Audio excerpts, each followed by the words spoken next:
অবশেষে বিশ্ব চ্যাম্পিয়ন শ্রীলঙ্কার ঘরে মাঠে যায় শ্রীলঙ্কার বিপক্ষে ওয়ানডে ম্যাচ ড্র করলো গতকালকে। অবশেষে দাদারা শ্রীলঙ্কার বিরুদ্ধে ম্যাচ হারেনি, কিন্তু ইন্ডিয়া ম্যাচ ড্র করেছে। তোমাদের তো সেই অকাতটুকু না যে ম্যাচ ড্র করবা কারোর সাথে। আর ইন্ডিয়া 47 ওভার পর্যন্ত 47 ওভার 5 বল মনে হয় সম্ভবত 47 ওভার 5 বলে তারা 230 রানে অল উইকেট যায়। অবশেষে দাদারা 47 ওভার 5 বলে ইন্ডিয়া অল উইকেট হয়ে ম্যাচ ড্র করে। তোমাদের মতো হেরে যায় না, তোমাদের সেই অকাতটাও নাই যে ম্যাচ ড্র করবা কারোর সাথে। অল উইকেট হওয়ার পরেও ম্যাচ ড্র করে ইন্ডিয়া। তোমরা কোনোদিন সেটা করতে পেরেছো? বাহ, এইটা বিশ্ব চ্যাম্পিয়নের তকমা পাওয়া দল না। একমাত্র রোহিত শর্মা ছাড়া আহামরি পারফরমেন্স কারো নাই। কেন দাদারা, বিশ্ব চ্যাম্পিয়ন হলে কোনো কারোর সাথে ম্যাচ আর হারা যাবে না? এখানে ইন্ডিয়া ম্যাচ হারেনি, কালকে ম্যাচ ড্র করেছে। একমাত্র রোহিত শর্মা পারফরমেন্স করেছে ঠিকই, কিন্তু কোনো টিম তো সেই রোহিত শর্মাকেই থামতে পারে না। অন্য প্লেয়াররা যদি খেলে তাহলে অন্য টিমের অবস্থা তো নাকানে চোবানি হয়ে যাবে। কেন দাদা, রোহিত শর্মার সেই খেলাটাকে ভুলে গেছো নাকি? ইনজুরি হওয়ার পরে রোহিত শর্মা সবার লাস্টে ব্যাট করতে এসে কি খেলা না দিয়েছিল তোমাদেরকে, সে খেলা তো ভুলার কথা না তোমাদের। এত তাড়াতাড়ি ভুললে কি করে? বিরাট কোহলি রান পায় নাই, শুভমান গিল রান পায় নাই, মানে লাস্টে মনে করেন তারা 230 রানে অল উইকেট গেছে। কেন দাদা, বিরাট কোহলি রান পায় নাই, শুভমান গিল রান পায় নাই, কেউ যদি রান না পায় তাহলে তো ম্যাচ আরো আগেই হেরে যেত ইন্ডিয়া। ম্যাচটা ড্র হলো কি করে?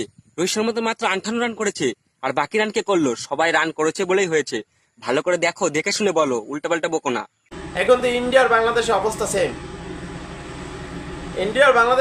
সেম, ভাই। হে হে, তোমরা আর আমরা সেম বলতে লজ্জা লাগে না? তোমাদেরকে তো সবাই মায়ের দোয়া ক্রিকেট টিম নামে চিনে, আর আমরা বিশ্ব সেরা, আমাদেরকে সবাই বিশ্ব সেরা নামে চিনে। আর ইন্ডিয়ার সাথে খেলে কোনোদিন জিতেছো?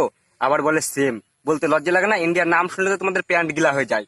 আবার কথা, কিছুদিন আগে তারা বিশ্ব চ্যাম্পিয়ন হয়েছে, তাদের লিজেন্ড বিশ্ব চ্যাম্পিয়ন হয়েছে। হ্যাঁ, শুধু এই এশিয়া কাপে, নারী এশিয়া কাপে হারছে শ্রীলঙ্কার বিপক্ষে। তা ঠিক আছে, শ্রীলঙ্কা বা শক্তিশালী দল, তাদের জন্য।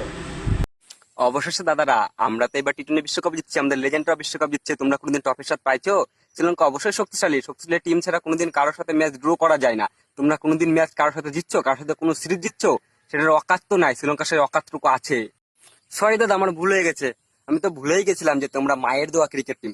তোমরা কি করে বুঝবা শক্তিশালী হতে গেলে কি করতে হয়? তোমরা তো পরের আশায় থাকো, কেউ ট্রফি পেলেই তোমাদের আনন্দ। আর দাদা, শ্রীলঙ্কা তো তোমাদের জন্য দুর্বল টিম, কারণ তোমরা যখনই শ্রীলঙ্কার সাথে সিরিজ খেলো তখনই তোমরা জিতে যাও।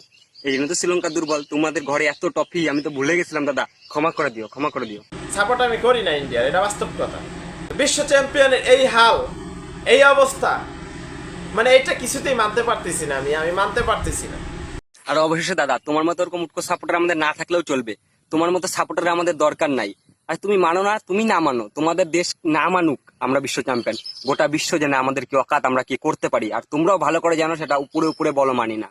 দাদা, ভিতরে ভিতরে ঠিকই ভিজে যায়, উপরে না মানো ভিতরে ঠিকই ভিজে যায়। ইন্ডিয়া এমনই একটা জিনিস, ইন্ডিয়া ব্র্যান্ড দাদা, ব্র্যান্ড। নাম শুনলে সবার কেঁপে যায়।